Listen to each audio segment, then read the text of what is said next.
आज ये चैप्टर है financial statement of not for profit concern, जो कि आप एनपीयू भी बोलते हैं। विल डिस्कस अबाउट इसमें अकाउंट्स कैसे बनते हैं, income and expenditures, receipt and payments and balance sheet, what are all these accounts, इसके बारे में हम डिटेल डिस्कशन करेंगे। सोल प्रोप्राइटरी कंसर्न में, पार्टनरशिप फॉर्म में और अदर कंसर्न में आपने देखा होगा आप trading account, P and L account and balance sheet बनाते हैं। इसमें भी आप यही सब बनाओगे, बट इनके नाम अलग होते हैं। जैसे receipt and payment account you can say which is more equivalent to cash book, ये डिस्कशन हम लेटर ऑन करेंगे। Income and expenditure account which is again equivalent to P and L account. Balance sheet sometime it is also called a statement of affairs. अब यहाँ पर receipt and payment के बारे में discuss करेंगे कि why we are calling it cash book का equivalent. Receipt and payment में ऑल ट्रांजैक्शन जो भी रिकॉर्ड करते हो आप लोग, तो इसके अंदर कैश बुक में जैसे आप नॉर्मली करते हो वैसे ही करना है। और जो भी इनकम होता है, जो भी आप कैश कलेक्शन करते हो, रिसिट करते हो, सब कुछ डेबिट करना है। वैसे ही जो भी पेमेंट होता है कैश बुक में क्रेडिट करते हो, वैसे ही payment account, receipt and payment account में भी क्रेडिट होता है। And it is very simple, इसमें कोई ज़्यादा आपको रिकॉर्डिंग के लिए ज़्यादा सोचना नहीं पड़ेगा। But now what is income and expenditure account. Income and expenditure अगर आप दिमाग में सेट कर लो, it is more equivalent to P and L account. P and L account में जैसे आप डेबिट में एक्सपेंसेस, लॉसेस, ये सब आपके बुक करते हो, वैसे इनकम एंड एक्सपेंडिचर अकाउंट में भी करना है।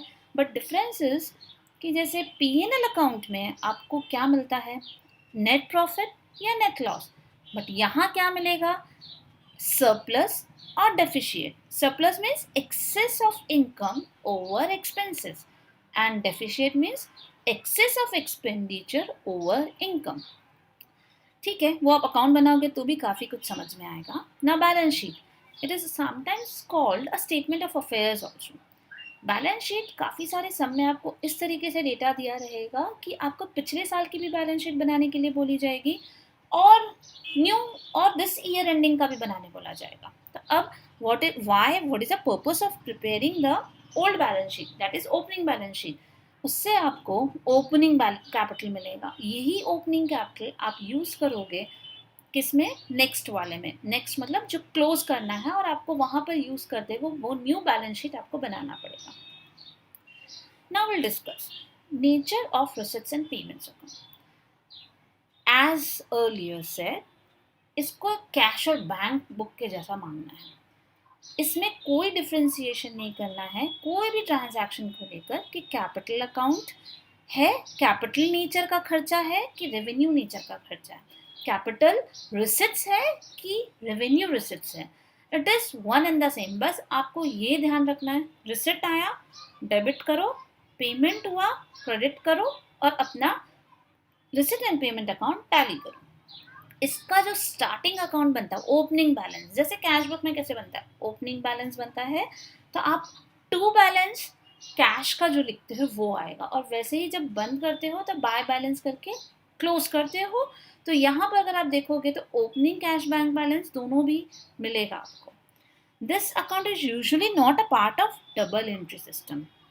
Okay, now it includes all cash and bank receipts and payments, whether they are related to current year, past or any future.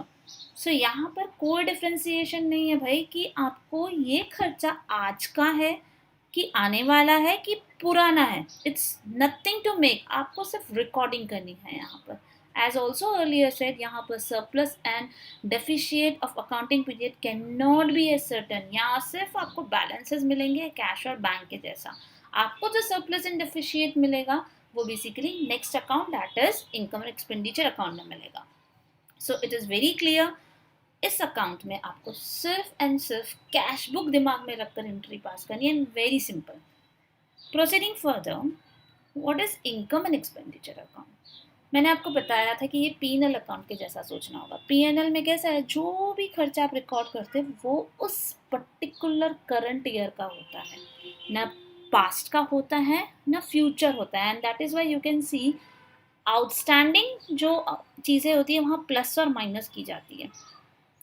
First thing, जैसे पीएनएल में यही करते हो, यहाँ पर भी यही फंडा यूज़ करना है कि इनकम एंड एक्सपेंडिचर अकाउंट में कौन से ट्रांजैक्शंस यूज़ मतलब अकाउंट मतलब कौन से एक्सपेंसेस एंड जो भी रेवेन्यूज़ है कौन से आने चाहिए, means it is only and only for the current year. Second most important thing, it should be, मतलब जो भी खर्चा या कुछ भी इनकम आ रहा है रेवेन्यू अकाउंट का होना चाहिए। यहाँ पर क्लियर कट इंस्ट्रक्शन है, कैपिटल अकाउंट का नहीं होना है। देखो लिखा, it is a revenue account prepare at the end of accounting period for finding out surplus or deficit of that period. Surplus means excess of income over expenses. अगर आप profit making organisation का बनाते तो इसी surplus को हम क्या बोलते हैं, प्रॉफिट। वैसे ही डेफिशिएट हम लॉस बोलते हैं। It is prepared by matching expenses against revenue of that period concern. याद रखना, यहाँ ना पास्ट है ना फ्यूचर है, this means that period concern. Both non-cash and cash items such as depreciation are also taken into consideration. इससे आपको याद आ गया होगा कि P&L में भी हम यही काम करते हैं। Now, all capital expenditure and income are excluded. Clear है, हम कभी भी P&L में भी नहीं करते थे, तो यहाँ पर भी हमने बार बार बोला रेवेन्यू, मतलब यहाँ कैपिटल एक्सपेंडिचर को नहीं लेना है। वापस से, only current year income and expenses are considered. Clear हो गया कि इसमें खाली करंट ईयर का लेना है, ना पास्ट ना फ्यूचर। लेकिन अगर आप रिसीट एंड पेमेंट को याद करोगे, वहाँ पर था कि हमें कोई मतलब नहीं है, खर्चे से मतलब है। वहाँ हो सकता है वो पास्ट का, हो सकता है फ्यूचर का, हो सकता है प्रेजेंट का हो। Okay, I think I am making you clear here. चलो बैलेंस शीट में आते हैं। Balance sheet is a statement of asset and liabilities of accounting units at the given date. You must all be aware of it is generally prepared at the end of accounting period after income and expenditure account has been prepared. ये भी आपको समझ में आ रहा होगा। It is classified summary of ledger balance left over after accounts of the revenue item has been closed out of the transfer to the income and expenditure account. ये भी आप जानते हो, जैसे P&L में हम क्या करते थे कि जितने भी नॉमिनल अकाउंट है हम इन P&L अकाउंट में क्लोज करते थे, और जितने भी रियल अकाउंट और आप बोल सकते हो पर्सनल अकाउंट, ये सब बैलेंसेस लेफ्ट ओवर कहाँ जाता है, बैलेंस शीट में। अब यहाँ देखो, it is not for profit organisation the excess of total asset over the total outside liability is known as capital fund. हमारे केस में भी कैपिटल ही बोला जाता है, अगर वो सोल प्रोप्राइटरशिप का होगा तो कैपिटल फंड यहाँ यूज किया जाता है। What does this capital fund represents? This capital fund represents the amount contributed by members, legacies, special donation, entrance fees, accumulated surplus over the year. What is mean accumulated surplus? वही आपका surplus। तो यहाँ पर भी members ने कुछ contribute किया या कोई special donation आया या entrance fees, because देखो यहाँ पर ये organization NPO है, मतलब ये कहाँ कहाँ यूज होता होगा। जस्ट इमेजिन हॉस्पिटल्स में, मतलब institution like hospital use to make this type of account, educational institution बनाती है, कोऑपरेटिव सोसाइटीज़ बनाती है, क्लब्स बनाते हैं, उनके पास फंड्स आते हैं उनके मेंबर्स से, या कोई स्पेशल डोनेशन या कोई एंट्रेंस फीस या कोई मतलब पुराने एक्यूमुलेटेड सरप्लस है। तो यहाँ पर कोई ओनर नहीं होता है जो आकर पूरा एक कैपिटल कंट्रीब्यूट कर रहा होता है। Surplus or deficit, if any, on the year of working as disclosed by income and expense are shown either as an addition or deduction from the capital fund brought forward from the previous year. Okay, balance sheet भी बहुत easy है, same usual बनाना है, खाली आपको थोड़े थोड़े नाम अलग लगेंगे, just you have to understand those things. Now will discuss accounting treatment of some special item.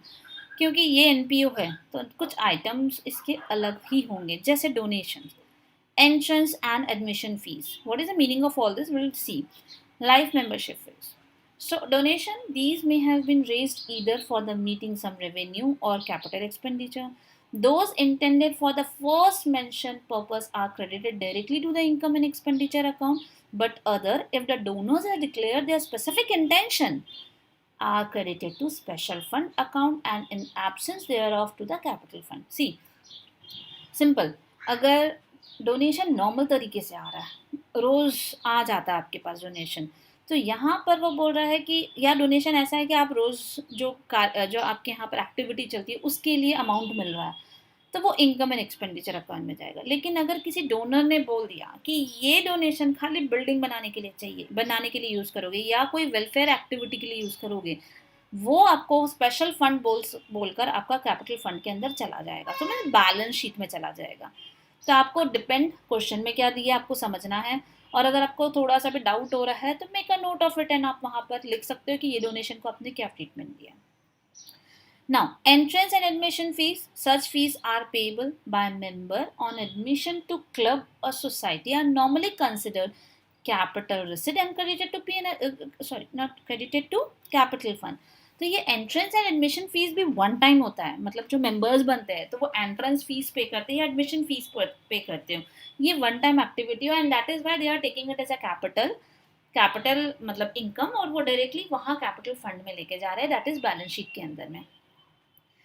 Life membership fees. This fees is again for capital receipt in nature and it's also non-recurring. Life membership fees एक बार पे कर देते हैं. It is directly added to capital fund or general fund. Now here comes the major point of subscription, जिस सब student का problem area आप बोल सकते हो। आपने अभी तक ये account subscription NPO 12th standard में भी था, किसने कैसे किया आई डोंट नो, बट वहाँ पर आपने प्लस माइनस करके आपने सीखा होगा कि सब्सक्रिप्शन अकाउंट बनता कैसे है, कुछ प्लस करते थे कुछ माइनस करते थे एंड फाइनली आपको एक कुछ अमाउंट मिलता था। बट यहाँ पर जो हम पढ़ने वाले हैं वो सब्सक्रिप्शन अकाउंट, मैं आपको लॉजिक के तरीके से बताऊंगी कि भाई ये सब्सक्रिप्शन अकाउंट बनना कैसे है। बहुत सिंपल, ताकि हमें क्लियर हो जाए, हमें कोई टेंशन नहीं रही ये अमाउंट किधर जाएगा, कैसे लिखे, किसको प्लस करे किसको माइनस करे। चलो first will discuss subscription account. ये है opening balance of subscription account. Okay, this amount, what is this amount?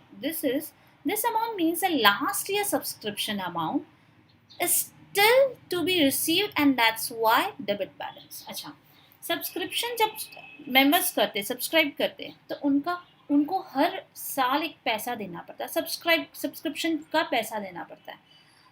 लेकिन अब ये सब्सक्रिप्शन अकाउंट ऐसा है कि जिसके बैलेंस ओपनिंग में दिख रहा है। मतलब क्या, कुछ ऐसे मेंबर्स होंगे जिन्होंने लास्ट ईयर हमें पे नहीं किया, जब पे नहीं किया तो वो बन गए हमारे डेटर शॉर्ट ऑफ थे। मतलब आप थोड़ा सोचो तो डेटर जैसा होगा, और डेटर क्या होते हैं, डेबिट होते हैं, डेबिट बैलेंस होता है उनका। तो यहाँ पर मैंने इस सब्सक्रिप्शन अकाउंट में इसको डेबिट साइड इसलिए लिखा कि ये पैसा मुझे आना बचा है और इस साल आ जाएगा, तो ये मेरा डेटर इस साल आया नहीं आया वो नेक्स्ट है, सेकेंडरी पॉइंट है, बट हम उसको आज डेबिट बैलेंस लिखेंगे। वैसे ही अगर आप इस बैलेंस को देखोगे, that is by balance brought down this, तो this is the amount means last year subscription amount which is received in advance and that's why credit balance. अभी क्या हो गया, सब्सक्रिप्शन जब हम लेते हैं तो कुछ ऐसे मेंबर्स भी होते हैं कि भाई लो अभी ले लो मुझसे ये पूरा अमाउंट, मुझे बार बार मत पूछना। तो भले वो आगे साल का सब्सक्रिप्शन होगा वो, पर आज देकर हम वो अपना टेंशन खत्म करे पर हमें टेंशन दे रहे हैं, क्योंकि हमने अभी कोई सर्विस प्रोवाइड नहीं की है। लेकिन कैसा है कि वो सर्विस नहीं प्रोवाइड किया पर हमारे पास ये अमाउंट हमारी लायबिलिटी बन गई है कि जब तक सर्विस हम नहीं प्रोवाइड करेंगे उस ईयर तक उससे हमें क्रेडिट में क्रेडिटर के जैसा ट्रीटमेंट करना पड़ेगा। तो यहाँ ये एडवांस है, तो किसी और का मनी अभी आपके पास पड़ा हुआ है जब तक आप उसको सर्विस नहीं प्रोवाइड करते हो, तो ये बन गया आपका क्रेडिट बैलेंस। नाउ अब हम ये बात करेंगे what is to balance. To balance again, अब हम इस ईयर की बात करते हैं। ये दोनों जो ऊपर की बात की मैंने, ये first point first to balance का और ऊपर में ये दोनों पिछले साल के बारे में दिमाग में रखना है क्योंकि ये ओपनिंग बैलेंस है। अब हम यही चीज़ अगर हम क्लोजिंग में सोचेंगे तो यहाँ आ रहा है 31 मार्च को, अगर आप देखो तो क्लोजिंग बैलेंस। अब what does this mean? This amount means next year subscription amount which is received in advance in this year and that's why credit balance। इसका मतलब इस ईयर में कुछ मेंबर्स ने आपको ज़्यादा अमाउंट दे दिया, ये जो था पिछले साल का स्टोरी थी, अब ये इस साल आपको किसी ने आगे के 2 साल का सब्सक्रिप्शन पैसा दे दिया, तो इसका मतलब ये नेक्स्ट ईयर आप जब इस अकाउंट को बनाओगे तो ये इस साइड आ जाएगा, that is credit side open होगा। तो ये it is called basically credit balance and this is basically our liability. जैसे आप क्रेडिटर का बैलेंस इधर आता है वैसे ही इसका भी बैलेंस आ रहा है। सेम वे 31 मार्च में आप आओगे तो सेम कुछ करंट ईयर के मेंबर थे, वो पैसे ही नहीं दिए, तो पैसे हम मांगेंगे, तो वो हमारे लिए इस साल के डेटर बन गए, तो ये बन गया आपका डेबिट बैलेंस, ये बन गया डेबिट बैलेंस। तो नेक्स्ट ईयर जब ओपन होगा तो यही जैसे इसका ओपनिंग बना है तो इसका भी बनेगा। तो आपको क्या ध्यान रखना, इन शॉर्ट, थोड़ा सा हो सकता है समझ में नहीं आए, पर आपको क्लियर क्या रखना है कि ये दोनों जो अमाउंट है, फर्स्ट लाइन फर्स्ट अप्रैल, ये पिछले साल की स्टोरी थी जो आज ओपनिंग बनी है, और ये इस साल की एंड की स्टोरी है जो ये आज क्लोजिंग बनी है, नेक्स्ट ईयर ओपनिंग बनेगी। ओके, अब हम आते हैं what does this means by receipt and payment account. This amount means actual subscription amount received in cash. देखो, रिसिट एंड पेमेंट में वो एंट्रीज जाती है जो कैश की होती है। ओके, तो यहाँ अगर हम बात करेंगे रिसिट एंड पेमेंट, तो एंट्री क्या हुई होगी, जब किसी मेंबर्स ने हमें पैसा दिया होगा तो वो हुई होगी रिसिट एंड पेमेंट, मतलब bank account to receipt and payment account. Bank में पैसा आया तो that is why we are debiting bank, ठीक है, to receipt and payment account, क्योंकि जैसे आप रिसिट एंड पेमेंट में आप लेके जाओगे उसको, क्योंकि बिकॉज इस बार आपको रिसिट आया उस चीज़ का। अब जब आप, आई एम सॉरी, यहाँ पर bank account to subscription account होगा, तो बैंक यहाँ पर हम लोग यूज़ कर रहे हैं रिसिट एंड पेमेंट को टू सब्सक्रिप्शन अकाउंट, तो सब्सक्रिप्शन अकाउंट ही हम बना रहे हैं। अब सब्सक्रिप्शन अकाउंट क्रेडिट है तो ये अमाउंट क्रेडिट में आया। ओके, आई एम क्लियरिंग, जो मैंने थोड़ी देर पहले रॉन्ग बोला, मतलब बैंक ही बोला, लेकिन वहां पर वर्ड आएगा receipt and payment account to subscription account. Okay, ये कौन सा है, एक्चुअल जो आज पैसा मिला, इररिस्पेक्टिव ये पुराना था नया था ये आज का है, कुछ फर्क नहीं पड़ता उससे। अब ये जो अमाउंट आया आपको, ये amount, this amount, this amount, तो ये आपका बैलेंसिंग फिगर आएगा ये वाला, to income and expenditure account. तो इसका मतलब ये हो गया कि ये इस साल का बेसिकली खर्चा है, इस साल का जो अमाउंट हमारे पास आया है उसके बारे में, that is subscription amount to income and expenditure account. Okay, तो कुछ भी नहीं करना है, आपको डेटा जैसा दिया रहेगा, पुराना साल का डेटा है, ओपनिंग और क्लोजिंग समझो, इस साल का भी ओपनिंग क्लोजिंग समझो, फिर आपको रिसिट एंड पेमेंट में कुछ अमाउंट दिख रहा है तो मतलब क्लियर है, receipt and payment account to subscription account होता है, तो सब्सक्रिप्शन अकाउंट के क्रेडिट में डाल दो, और जो बैलेंसिंग फिगर बन गया वो इनकम एंड एक्सपेंडिचर अकाउंट में चला जाएगा। Okay, don't worry, next sum में आपको थोड़ा समझ में आएगा। एक एग्जाम्पल लिया है मैंने, income and expenditure account of youth club for the year ending आपको 2016 का दिया। मैं यहाँ पर मेजरली आपको खाली सब्सक्रिप्शन का बताऊंगी, because subscription he main point है जो रॉन्ग हो सकता है, बाकी सब एंट्रीज आप आराम से कर लोगे, नो वरीज। अब ये देखो, ये है हमारा इनकम एंड एक्सपेंडिचर अकाउंट बनाया हुआ। ओके, अब ये इनकम एंड एक्सपेंडिचर अकाउंट जो बनाया, यहाँ सब्सक्रिप्शन अकाउंट दिया। अगर आप मेरे पिछले टॉपिक में देखोगे तो मैंने यहाँ इनकम एंड एक्सपेंडिचर अकाउंट दिया है। ओके, तो ये हमारे दिमाग में सेट है कि भाई ये 7,500 तो इनकम एंड एक्सपेंडिचर अकाउंट में जाएगा। ओके, बहुत सारे सम में है ना, ये रिसिट पेमेंट देते हैं, इस सम में आपको ये अमाउंट दिया है और ये बैलेंसिंग फिगर बनता है, बट नाउ यहाँ क्या होने वाला है, हमें ये फाइंड आउट करना है। Done, now what additional information they had given, this account had been prepared after the following adjustment, subscription outstanding at the end of 2015, एक मिनट, आप देखो ईयर कौन सा है, 2016 का बना रहे हैं, ठीक है, हम पिछले साल की बात कर रहे हैं, मतलब आउटस्टैंडिंग है, मतलब हमें पैसा नहीं आया है, मतलब ये 600 का हमारा डेटर है, तो ये डेटर देखो debit. Okay, now second, subscription receive in advance for 31st, अरे 2015 में आपको एडवांस में पैसा दे दिया किसी ने, वो अपना टेंशन हटा दिया पर हमारे सर पर टेंशन दे दिया, कितने अमाउंट का, 450, now they become the creditor. Okay, now subscription received in advance on 31st December 2016, come on check, ये ईयर क्या है, 2016। Okay, subscription received in advance क्या है, आज ही मुझे किसी ने 270 रुपया दे दिया, अरे तो ये मेरा क्लोजिंग बनेगा, तभी तो ये नेक्स्ट ईयर का ये अमाउंट यहाँ पर आएगा, तो ये मेरा बन गया क्रेडिट बैलेंस, मतलब एडवांस, तो ये मेरा क्रेडिटर शॉर्ट ऑफ थिंग हो गया। वैसे ही अब उन्होंने एक और दिया है, आउटस्टैंडिंग है, मतलब 31 दिसंबर को हमको पता चला यार किसी ने हमें पैसा ही नहीं दिया, तो कितना 750, तो ये मेरा नेक्स्ट ईयर डेटर की जैसा ओपनिंग होगा, इसीलिए इसको बोलेंगे debit balance. And now when we do the tally, like ये आपको समझ में आया, ये समझ में आया, ये भी आ गया, ये अमाउंट कैसे आया समझ में आया, ये हमारा नेक्स्ट ईयर का डेटर बनने वाला है, ये समझ में आएगी, तो बैलेंसिंग फिगर क्या आया 7170, और ये जाएगा रेसिडेंट पेमेंट अकाउंट में। आई hope I have made you clear, don't worry, कुछ कोई क्वेरी रहेगा आप मुझसे बाद में पूछना। नेक्स्ट एक और एग्जाम्पल है जिसमें आपको एग्जाम्पल में एक स्टार क्लब का एग्जाम्पल दिया है, जिसमें 31 मार्च 2002 का एक रिसिट का डेटा दिया है। रिसिट एंड पेमेंट में जो रिसिट पार्ट होता है उसका डेटा क्या है, सब्सक्रिप्शन। अच्छा, this is a one special type of question, मतलब आपको इस टाइप के भी क्वेश्चन मेजरली मिलेंगे, जो मैंने अभी आपको दिखाया मेजरली दें।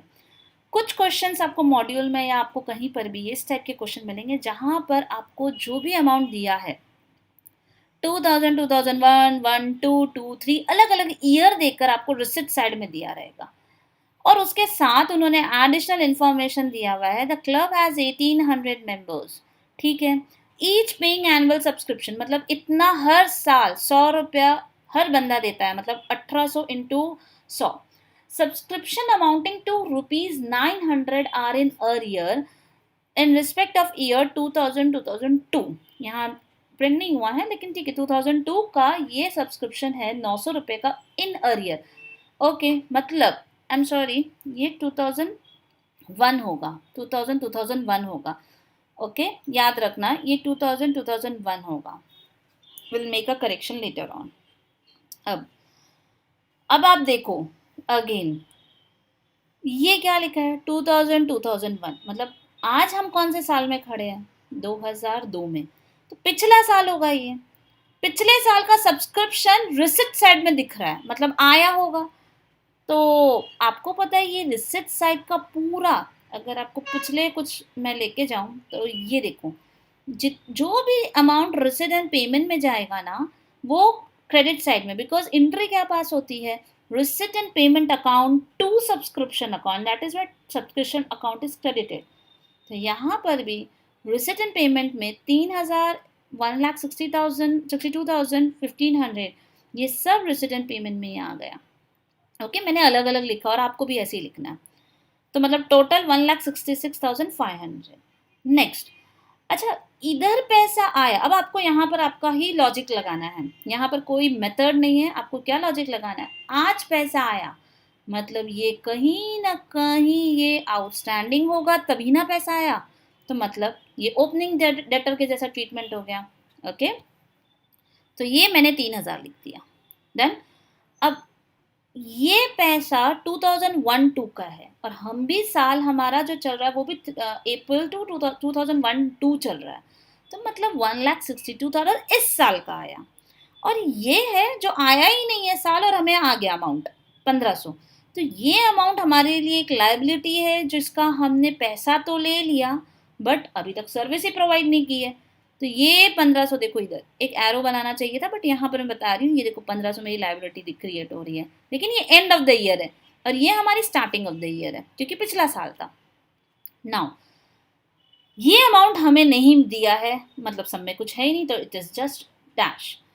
अब व्हाट इनकम एंड एक्सपेंडिचर कैसे समझेगा, आपको लिखा है 1800 मेंबर है ना, कितना देने वाले हैं 100, तो हर साल आपको मिलने, मतलब करंट ईयर में हमें कितना मिलना चाहिए 1,80,000, अब 1,80,000 मिलना चाहिए था, मिला कितना इस ईयर का, देखो खाली ना आगे देखो ना पीछे देखो वॉट एवर, तो ये मिला कितना 1,62,000, भाई 1,80,000 मेंबर ने, मतलब 1800 मेंबर ने मुझे 1,80,000 देना चाहिए था पर दिया है 1,62,000, तो मतलब अभी भी 18,000 अमाउंट आना बचा है, इसीलिए देखो मैंने यहाँ पर 18,000 ये अमाउंट लिख दिया क्योंकि ये मेरा डेटर है, नहीं दिया ना तो मुझे पीछे पढ़ना पड़ेगा, भाई तू दे दे, तो ये 18,000 का डेटर है।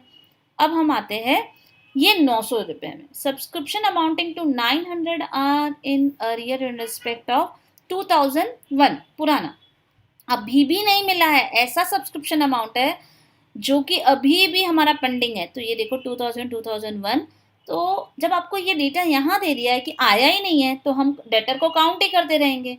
पर हमें ये दिमाग लगाना है, मतलब ये ओपनिंग में भी रहेगा, तभी ना आप इसको ओपनिंग जैसा डेटर किया, उससे मांगा, उसने नहीं दिया, तो कोई बात नहीं, नेक्स्ट ईयर के लिए कैरी फॉरवर्ड करके लेके जा रहे हो आप।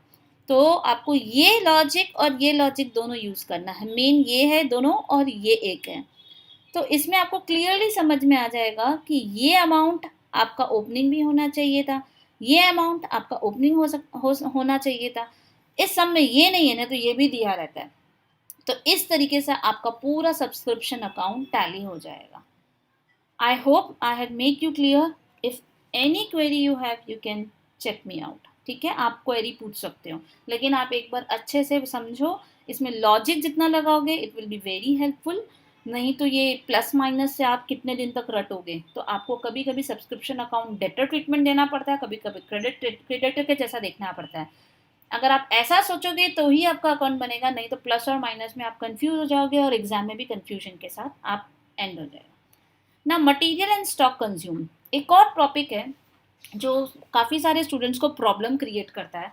कुछ भी नहीं करना है आपको, यहाँ पर मटेरियल कंज्यूम्ड मतलब अकाउंट बनाना है, क्योंकि आपको कैसा दिया रहेगा क्वेश्चन में, सप्लायर का डेटा दिया रहेगा like creditor of material, stock और गुड्स का डेटा दिया रहेगा।